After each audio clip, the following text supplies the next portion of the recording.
बंधुओं,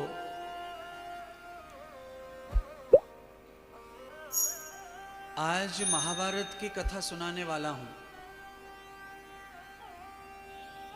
क्योंकि सुखदेव जी कल अगर कथा में पहुंच गए तो श्री सुखदेव जी की कथा सुनने वाले परीक्षित का आज वर्णन करूंगा। मैंने इस भजन के माध्यम से आपको ये समझाने का प्रयास किया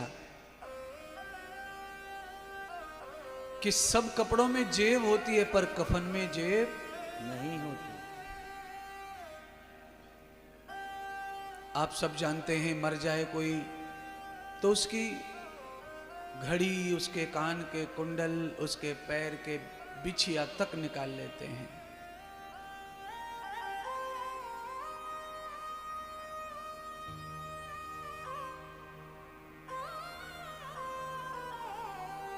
अग्नि में तो ये सब भस्म हो जाता है, पर अग्नि में जलने के लिए कोई धातु नहीं छोड़ते शरीर पर मरने वाले के।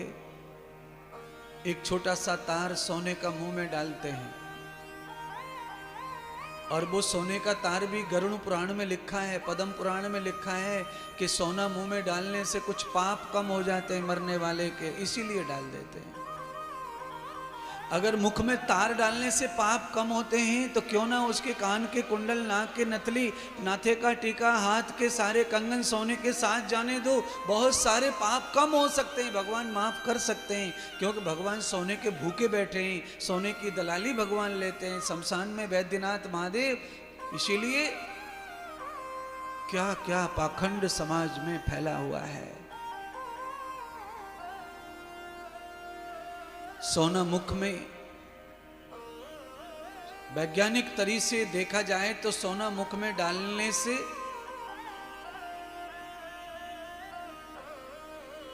मरे हुए शरीर से निकलने वाला जो वायरस होता है वो कम हो जाता है। इसलिए सोने का मुख में डालकर शरीर को भस्म करते हैं हिंदू धर्म में।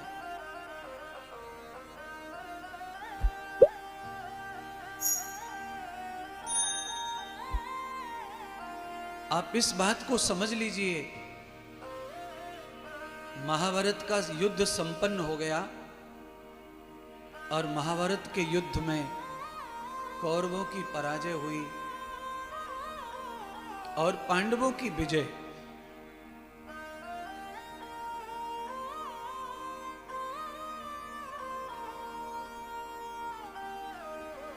महाभारत युद्ध लड़ने वाला कोई व्यक्ति अगर नहीं था तो उनका नाम है विदुर जी।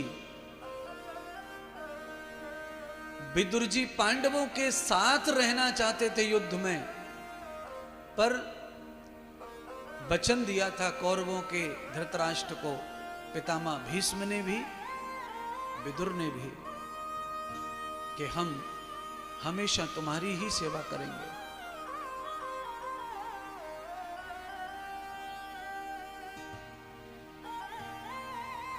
आज ऐसा समय आ गया, ऐसी परिस्थिति आ गई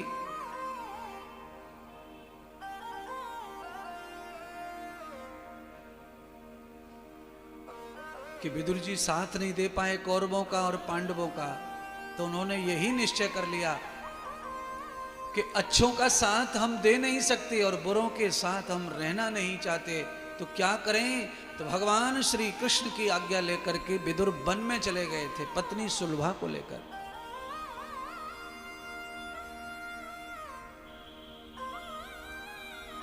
आज महाभारत हो गया, कौरव मारे गए, दुर्योधन भी मृत्यु को प्राप्त हो गया,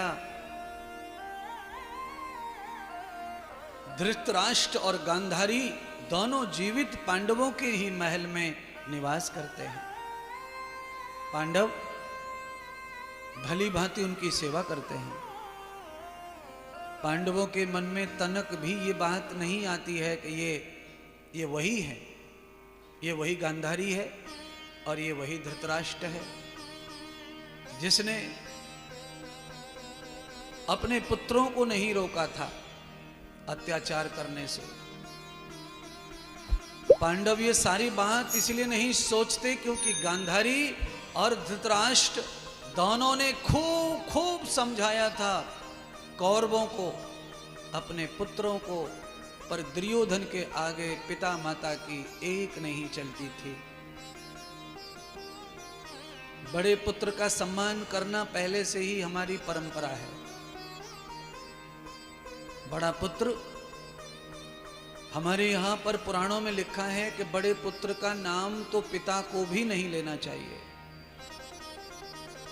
पिता की जगह पर जो पगड़ी बंधवाता है, पिता के जाने के बाद जो पिता की पाग को लेता है, पिता की जगह पर धर्म जिम्मेदारियों को जो संवारता है और अपने पूरे समाज के कार्यों को, पिता के कार्यों को पूरा करता है, ऐसा ज्येष्ठ पुत्र दुर्योधन था।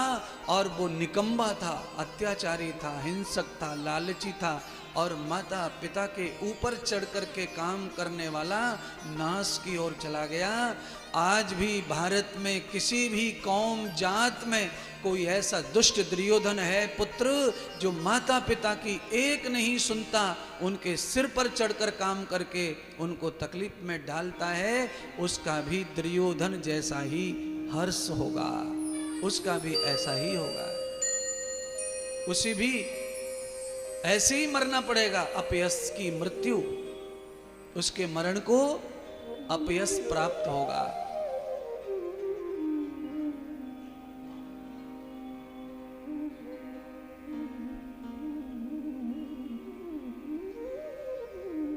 तो भागवत कथा में मेहनत आपके लिए की जा रही है और ये कथा इसीलिए गाई जा रही है महात्माओं, प्यारे बंधुओं, कि आपके घर में दुर्योधन दुशासन कोई पैदा न हो। अगर पैदा हो जाए तो गांधारी धृतराष्ट्र की तरह अंधे गूंगे बहरे बन के मत बैठो, या तो विदुर की तरह छोड़ के चले जाओ और या तो फिर उनको लड़ो, सुधारो। पुत्रहितम अनिरितम द्वंद्व पापम दुखम क्लेशिणम् अपहार कृति भाषान्ति दुर्जितम दुःखवर्धना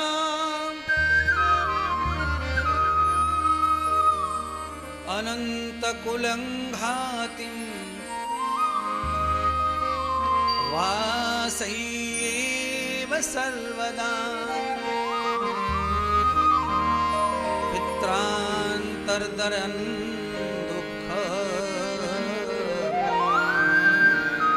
एत एव स पुत्रः। ऐसा पुत्र अगर घर में है तो वो कुल घाती है और वो पितरों का भी नाश कर देता है और पुत्र का भी नाश कर देता है। अपनी 3 पीढ़ी जो लोग मर चुके हैं उनका भी नाश करता है, मरे हुए को भी तकलीफ पहुंचाता है, ऐसा दुष्ट पैदा हो जाए तो। और आने वाली अपने पौत्र प्रपौत्र को भी सर्वनाश कर देता है, समाज में किसी के लायक नहीं छोड़ता। ऐसा अगर कोई घर में पैदा हो जाए तो या तो उसे मार डालो, कुछ दिन जेल में चले जाओ, और या फिर वन में चले जाओ, उसे छोड़कर अपना रिश्ता खत्म कर दो, नहीं तो 7 पीढ़ियों का नाश करता है दुर्योधन दुशासन। आपके घर में ऐसा कोई है तो उसका सीधा सीधा उदाहरण दिया। आज विदुर जी आए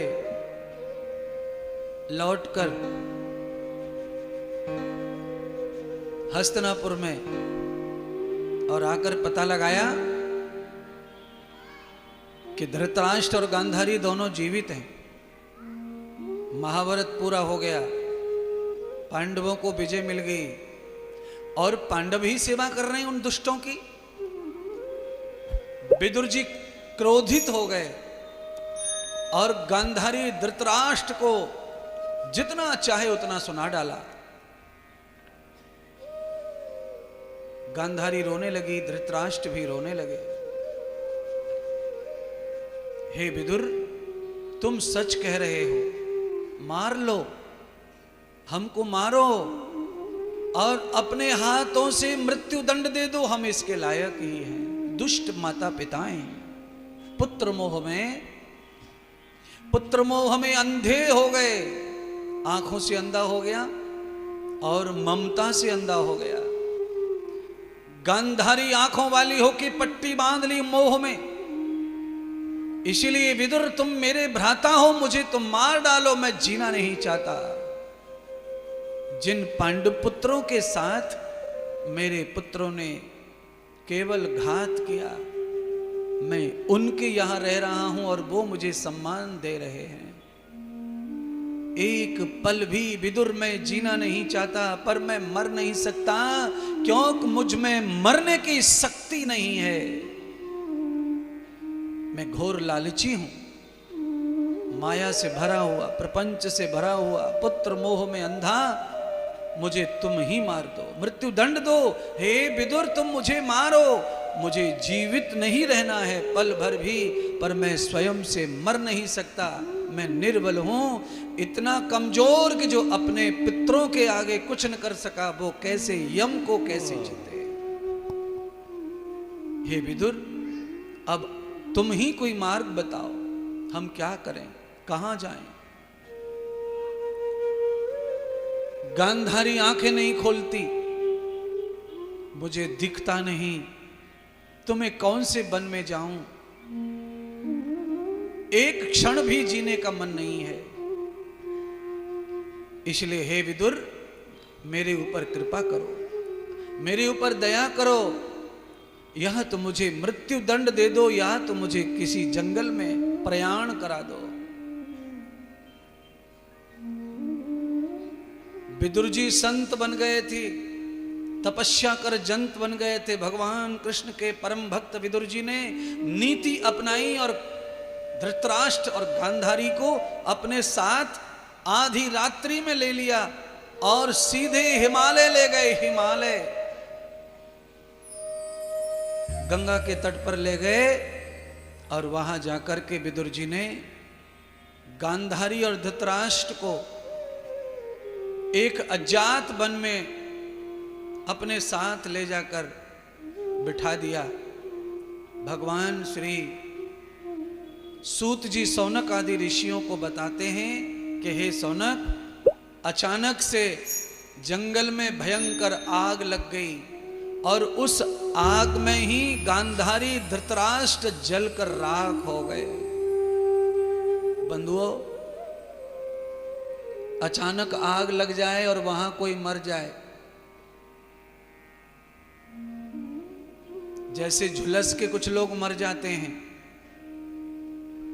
जो मरना नहीं चाहते और आग भी नहीं लगाई है मरने के लिए, पर अचानक आग लगने पर फंस के जो मर जाता है, वह ये सिद्ध करता है गरुड़ पुराण कि अचानक अनायास आग में झुलस के जो मरता है वह गांधारी धृतराष्ट्र की तरह किसी जन्म का पापी होता है।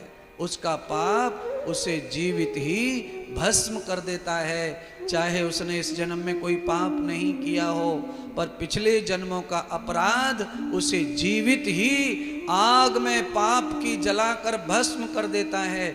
आग पाप की चिंता भी है, क्लेश भी है, घृणा, ईर्षा, क्रोध।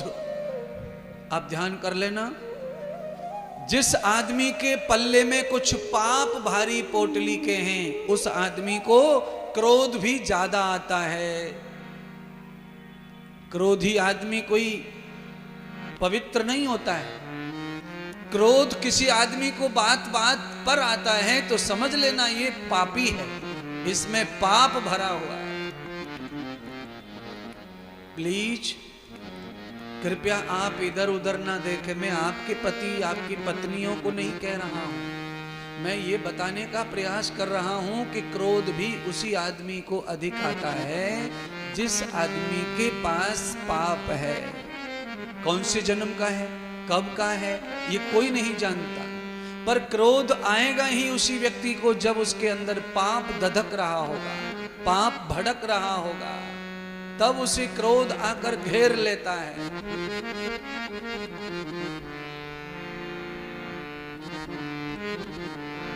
आप अपना निरीक्षण कर सकते हैं, आप अपने बारे में ये निश्चय कर सकते हैं कि मैं कितना पापी हूं। समान विहितं तद कर्म भुक्ताम देवस्य लोकं पापं च किल्बिषैः द्वया सवर्णा सयुजा सखाय समान वृक्ष फलवस्तयोगः। भगवान वेद कहते हैं कि किसी आदमी के पास में 50 पाप हैं और 50 पुण्य हैं, उस आदमी को क्रोध नहीं आएगा ज्यादा 10-5 साल में 2-4 साल में एक आध बार। जिस आदमी के पास में पुण्य 50 हैं और पाप 100 हैं, उस आदमी को बात बात पर क्रोध आएगा, बात बात पर क्रोध आएगा। और ध्यान करिए, जिससे हम सुख लेते हैं वो मेरी अर्धांगिनी हो सकती है, मेरे पति देव हो सकते हैं, मेरे माता पिता हो सकते हैं, मेरे पुत्र पुत्री हो सकते हैं। जिनसे हम सुख लेते हैं उन पर तो कभी भी क्रोध नहीं करना चाहिए। जिनसे आपको कोई सुख मिला है, कोई आराम मिला है, कभी कोई काम पूरा किया है, कभी कोई मदद मिली है, उन पर तो क्रोध आ रहा हो तब भी नहीं करना चाहिए। पर हो क्या रहा है? हो उल्टा रहा है बिल्कुल हमारी कथा के। हम समझा इसीलिए रहे हैं। 25% पत्नियां पतियों पर क्रोध करती हैं। इस मामले में पत्नी 25% है जो पति पे झुंझला जाती हैं, चढ़ बैठती हैं, हौवी हो जाती हैं। पर पति 75% हैं जो पत्नियों पे आके हम करते हैं।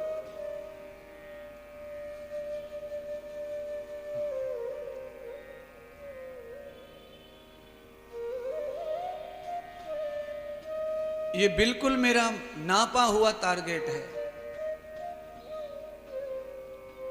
ये चाहिए नहीं, पर भागवत के अनुसार ये नहीं चाहिए। क्यों नहीं चाहिए? क्योंकि हम सब लोग स्वर्ग की कामना करते हैं। मर जाने के बाद में 13 दिन तक जितनी विधि होती है वो स्वर्ग पहुंचाने के लिए पंडित जी करता है।